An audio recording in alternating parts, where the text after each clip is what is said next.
안녕하세요. 오늘 뉴스레터의 주요 내용은 다음과 같습니다. 1. 한국의 미친 기술. 2. 역대 최대 반전. 3. FA50이 또 한 번 소란을 일으키고 있다. 인구 44만 명을 보유한 작은 나라가 엄청난 자원 부국이 된 후 한국에게 모든 것을 맡기려 하고 있어 화제입니다. 그곳에서의 한류 열풍은 상상을 초월할 정도로 빠르게 성장하고 있으며 현지 정부 또한 랜드마크와 교량 건설에 한국 건설사를 적극 참여시켜 미래에 대비하려는 모습을 보여 외신마저 매우 놀라고 있는 상태입니다. 미국, 영국, 중국 등 세계 각국이 관심을 두는 작지만 강한 나라인데 이런 나라가 왜 한국과 협력하길 바라는지 자세한 이유 알아보겠습니다.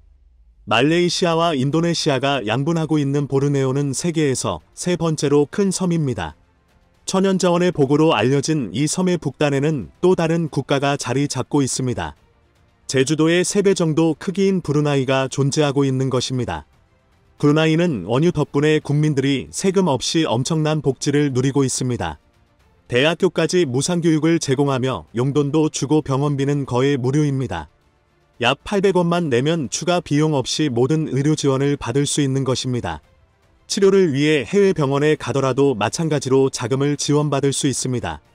유학 또한 공짜로 갈 수 있고 정부는 가정당 평균 4대의 차량을 지원해 차량 보급률은 미국에 이어 세계 두 번째를 기록하고 있습니다. 국왕 소유 자동차만 4,000대에 이르고 이를 관리하기 위한 정비사가 100명이나 존재하죠. 포브스에 따르면 브루나이 국왕의 재산은 약 200억 달러에 달합니다. 이는 세계에서 11번째로 재산이 많은 것입니다. 새해 행사에 참여하면 국왕이 90만원 상당의 세뱃돈을 줄 정도니 세계적으로 유명한 로열 브루나이 항공 또한 왕실이 직접 운영하는 항공사입니다. 좌석은 넓고 깔끔하며 기내식은 평균 이상이라는 평을 듣고 있는 항공사죠.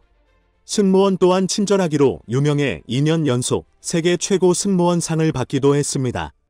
그리고 황금으로 장식된 7성급 엠파이어 호텔은 그들의 또 다른 자랑입니다.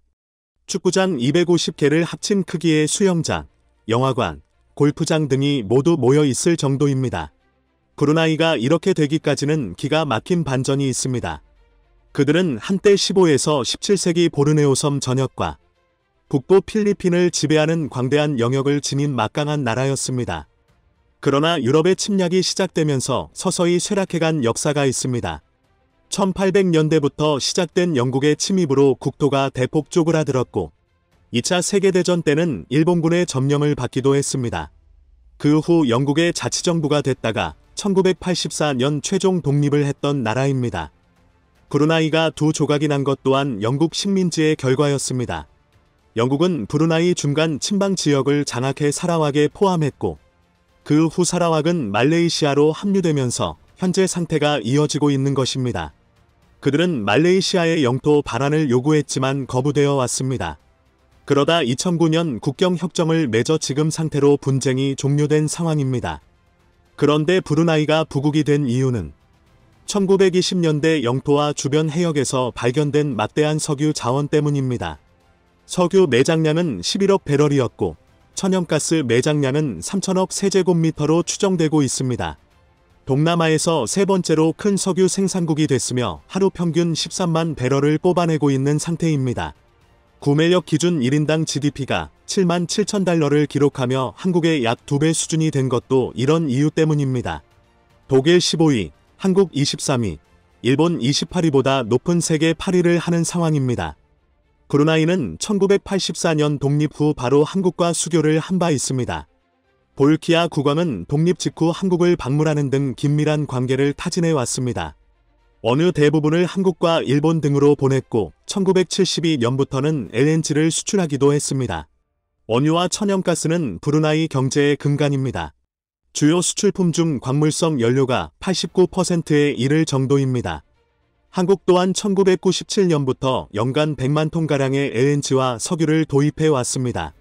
한국이 브루나이 자원 수출국 중 두 번째를 차지했던 것입니다. 브루나이는 2008년 대우조선해양에 2척의 LNG 운반선을 발주했으며 현대중공업 또한 여러 척을 수주해 2015년 인도한 바 있습니다. 하지만 석유 자원은 무한정 있는 것은 아닙니다. 현재 운영 중인 가스전들은 2034년 이후 생산 종료가 예정되어 있습니다. 그들은 자원 의존도를 낮추고 산업을 다각화하기 위해 한국과의 협력을 원하고 있습니다. 2018년에는 포스코, 대우와 LNG 가치사슬 확보를 위한 MOU를 체결했고, 신규 가스전의 탐사부터 판매까지 관련 사업을 한국과 함께하자고 제안해왔습니다. 2019년 정상회담 때는 브루나이가 LNG 장기 계약을 진행하면 한국이 적극적으로 참여하겠다라는 약속하기도 했습니다. 이는 최근처럼 에너지 가격이 급등하는 상황에서 큰 힘이 되는 내용입니다. 우리 기업들은 1970년대부터 브루나이에서만 50여 건의 건설 사업을 수주하며 인프라 구축의 핵심 역할을 하고 있습니다. 그 중에서도 대림산업이 브루나이를 사로잡은 매력은 신뢰와 기술력입니다. 그 나라의 문화와 관습을 존중하며 이에 철저히 맞추는 행보를 보였던 것입니다. 대림산업은 1970년 LNG 플랜트 개수공사로 브루나이와 첫 인연을 맺은 바 있습니다. 이후 14건의 사업을 추가로 따냈고 2013년 수주했던 브루나이 최초의 사장교 나파스 대교는 이 나라의 랜드마크로 자리 잡아왔습니다. 이는 향후 템브롱 대교의 수주로도 이어졌던 상황입니다. 도심 강을 가로지르며 세워진 나파스 대교의 수주 과정은 쉽지만은 않았습니다. 현지 기업만 참여할 수 있다는 제약이 있었는데 대림산업은 현지 업체 수위와 컨소시엄을 맺어 입찰 자격을 얻었던 상황입니다. 첫 특수 교량이다 보니 기술적인 측면과 디자인적 요구사항 또한 상당했습니다. 대림산업은 이슬람 사원을 상징하는 돔 모양을 디자인해 주탑에 적용했고 1층에는 이슬람 기도실을 만드는 등 현지화에 최적화된 형태로 제안했습니다. 9.5톤 무게의 돔을 주탑 정상에 안착시켰을 때는 감탄사가 쏟아져 나왔죠. 그렇게 현지에서 가장 높은 157m의 구조물이 탄생했던 것입니다. 주탑 높이는 국왕의 생일인 7월 15일에 영어식 표기를 따서 정해졌습니다. 그렇게 라파스 대교는 2017년에 완성됐고 기존 40km를 돌아가야 하는 거리는 607m로 줄어들었습니다. 성공적인 건설 과정은 동남아 최대 길이 다리 30km인 템브롱 대교 수주로 이어졌던 상황입니다. 기존까지만 해도 동서로 갈라진 영토는 브루나이의 큰 골칫거리였습니다. 오가기 위해서는 항상 말레이시아를 경유해야 했고 추가 비용까지 발생했기 때문입니다. 브루나이가 이를 해결하기 위해 선택한 나라는 한국이었습니다. 대림산업은 2015년 템브롱 대교의 핵심인 해상 교량과 사장교 2개 구간을 약 7,500억 원의 수주를 한 바 있습니다. 해상교 부분만 무려 14.5km로 인천대교와 비슷한 규모입니다. 브루나이 역사상 가장 큰 교량 사업으로 총 사업비는 2조 원에 달했습니다. 이때 중국은 강력한 저가 공세를 폈지만 한국이었습니다. 입찰 당시 중국 업체들이 1에서 3위로 낮은 가격을 써냈지만 대림산업은 가장 높은 공사비로 4위를 하고도 수주를 차지했습니다. 공기 단축과 차별화된 설계를 제시해 사업권을 따냈던 것입니다. 템브롱 대교에 적용된 핵심 기술은 특수기중기를 사용하는 론칭 겐트리 공법입니다. 육지에서 제작한 상판을 해상으로 운반한 후 특수 설계된 기중기로 800톤이 넘는 상판 2개를 한 번에 들어 올려 교각 위로 올리는 방식을 사용한 것입니다. 이에 따라 작업 능률을 4배로 끌어올렸으며 비용까지 크게 절약했던 상황입니다. 그렇게 2019년 11월 성공적으로 완공해 기술력을 입증했습니다. 브루나이 국왕은 돌아가신 아버지의 이름을 따서 템브롱 대교 이름을 변경했고 이를 근대화의 상징이라 치켜세우기도 했습니다. 종전 서너 시간이 소요됐던 두 지역을 15분 정도로 크게 줄여졌기 때문입니다. 말레이시아 국경을 2차례나 넘어야 했던 번거로움도 사라졌죠. 한국의 기술력은 브루나이 국토를 동서로 연결해줬고 국민 통합에 기여하면서 현지에 강렬한 인상을 남긴 것으로 나타났습니다. 템브롱은 95% 인구가 사는 서쪽 지역에 비해 상대적으로 낙후됐었지만 이제 희망의 빛을 보고 있는 상태입니다. 브루나이 정부도 버려진 땅 템브롱을 개발해 100년 먹거리를 찾아내겠다는 계획입니다. 외신들은 템브롱 대교가 새로운 관광 투자에 영감을 주고 있다며 놀라워하고 있습니다. 올해 해외 건설 SOC 부분 최우수상으로도 템브롱 대교가 뽑혀 대림산업이 특수교량의 강자임을 재입증시켜주고 있습니다. 세계 특수교량은 한국과 중국, 일본이 치열하게 경쟁하는 시장이죠. 한국은 그 밖에도 다양한 랜드마크를 건설했는데 경남 기업은 국왕 즉위 25주년을 기념해 최대 규모 모스크를 건설하기도 했습니다. 결국 한국에 대한 이미지는 크게 좋아졌고 한류 또한 급속도로 퍼지고 있습니다. 한국 문화를 좋아하는 이들이 자발적으로 참여해 K-팝 행사가 열릴 정도입니다. 이슬람 문화를 가지고 있는 지역이라 예술 행사를 개최하려면 정부와 협의가 필요한데 현지 정부 또한 한국을 배우는 것을 적극적인 권장하고 있어 문제가 없습니다. 최근 5년 사이 한식당이 많이 늘어나 매운 닭갈비와 떡볶이 등이 인기를 끌고 있는 상태입니다. 볼키아 국왕의 여동생 마시나 공주는 김치를 즐기는 것으로도 유명합니다. 한류의 인기에 힘입어 한국어 학습에 대한 관심도 높아지고 있습니다. 현재 브루나이 국립대학의 한국어 과정이 개설돼 있을 정도입니다. 그리고 태권도를 배우는 이들도 넘쳐나 한국 문화에 대한 선호도를 실감시키고 있습니다. 그리고 기아차는 점유율을 20%대까지 끌어올리며 도요타를 밀어내고 있습니다. 코로나 전 브루나이를 찾은 한국인은 연간 1만 5천 명 정도였습니다. 그리고 한국을 찾은 브루나이 국민 또한 5천 명 가까이나 됐습니다. 한국 인구가 100배 이상 많다는 점에서 인기를 알 수 있는 대목입니다. 코로나 전 브루나이의 오가는 항공편은 주 사회였고 최근에도 관광상품을 같이 개발하자고 제안해 오고 있습니다. 브루나이는 한국의 전통 우방국이라는 평가받는 상황입니다. 유엔과 국제사회에서 한국의 입장을 적극적으로 지지하기 때문입니다. 최근에도 일본이 트집을 잡아 한국의 가입에 반대하던 CPTPP 환태평양 동반자 협정에 브루나이는 적극적으로 한국을 옹호하며 호주에 이어 두 번째로 찬성 의사를 표하기도 했습니다. 그들은 관광, 정보통신, 제조업, 농수산업 등 거해 전 분야에서 한국과의 협력을 희망하고 있습니다. 이를 위해 한국 특허를 그대로 인정하는 특허 인정제도를 도입했을 정도입니다. 이는 높은 신뢰가 없으면 불가능한 일입니다. 한국과 미래를 만들고 있는 브루나이. 지속적 협력 관계를 이어가길 바랍니다.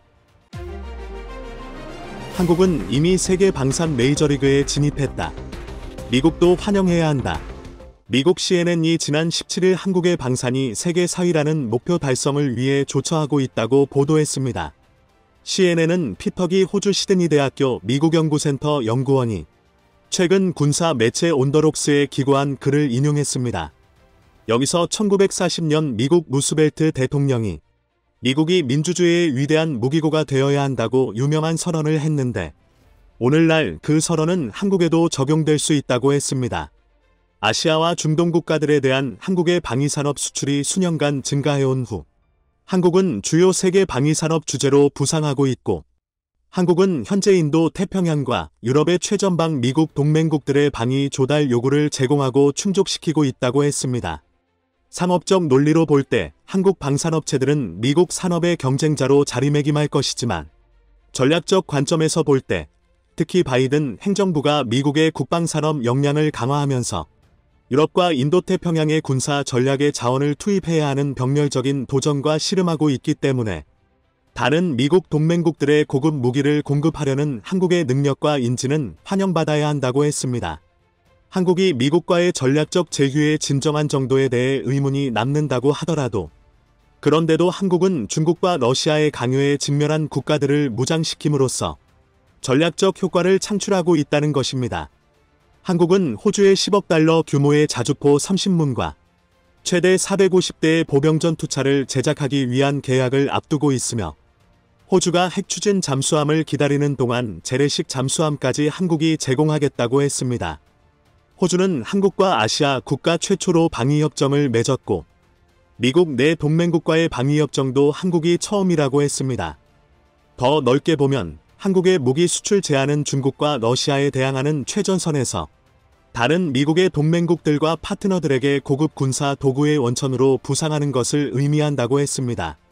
특히 폴란드의 최근 K9 자주포, K2 전차 FA-50 등을 납품한 것을 예로 들면서 한국의 이러한 수출 성공은 미국의 동맹국과 파트너들에게 새로운 고급 전투 능력을 갖추게 해준다고 했습니다.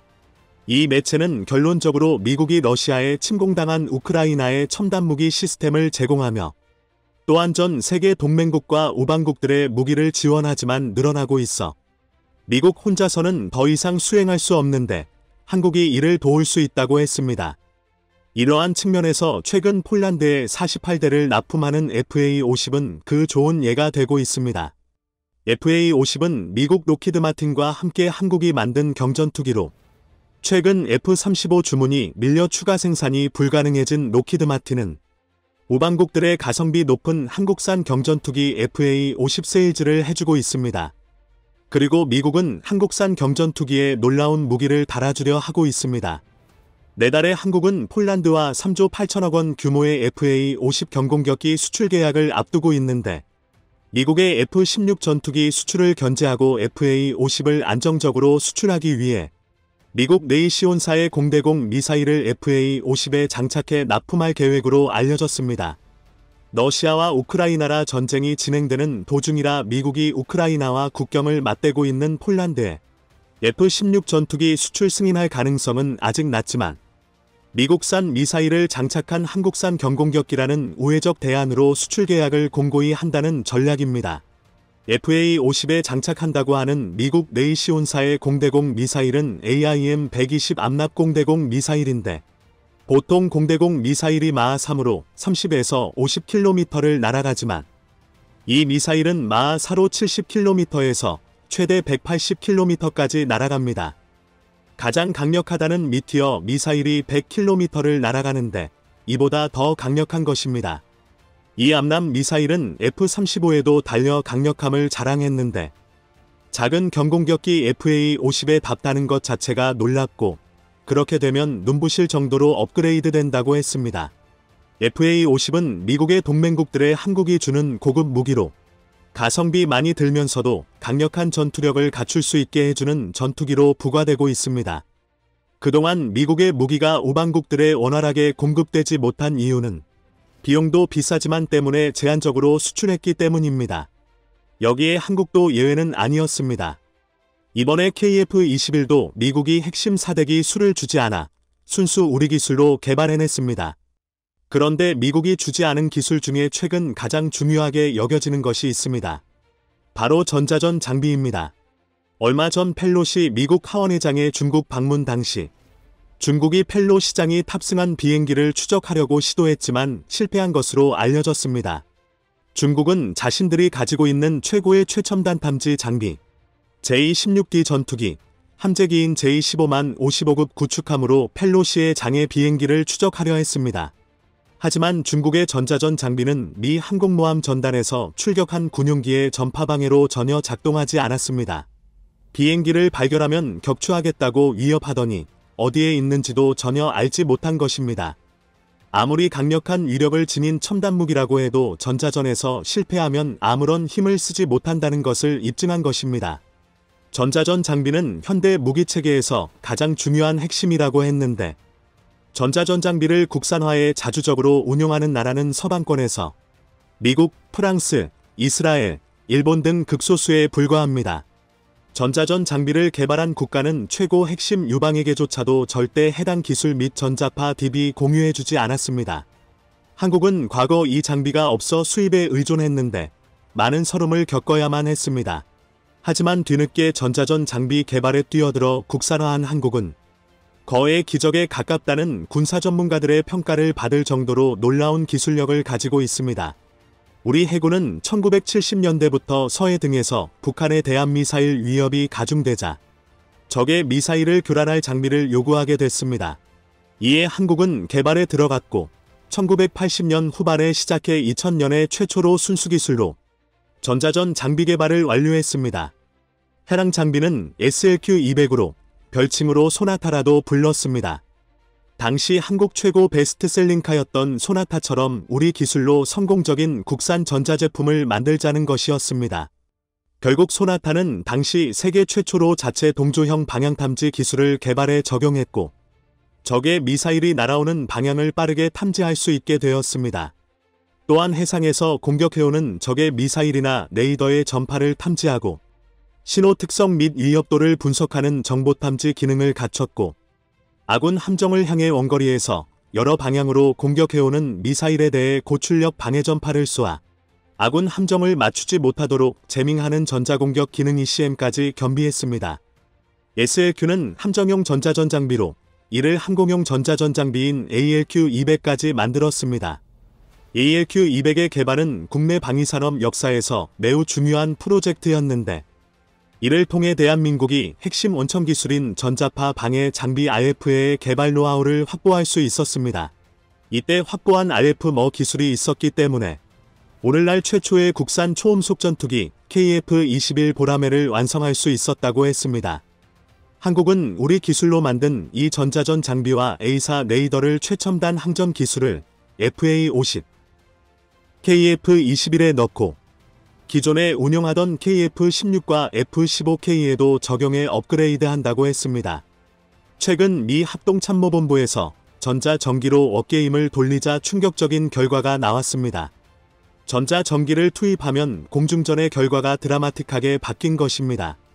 소규모 전장의 모의 실험에서 A군이 총 614대의 항공기를 보유하고 있고 B군은 398대의 항공기를 보유하고 있어도 B군의 전자전기 1개 대대를 전방에 투입하면 A군의 항공기 손실은 B군보다 20배에 가까웠습니다.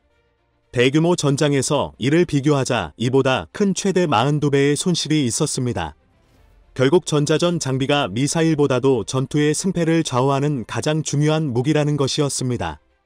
중국은 최근 무기 숫자를 계속 늘리고 있는데 아무리 숫자가 많아도 전자전에서 밀리면 숫자는 의미가 없을 수 있다고 했습니다. 지난 7월 19일 최초로 비행한 KF-21 시제기에는 국방과학연구소 기술로 LIGNX1이 개발한 첨단 전자전 장비가 탑재되었습니다. 우리 기술로 만들었기에 미국의 허락을 받지 않고도 우리가 원하는 대로 전자전 기기들의 재원을 정하고 디자인에 시험해볼 수 있었습니다.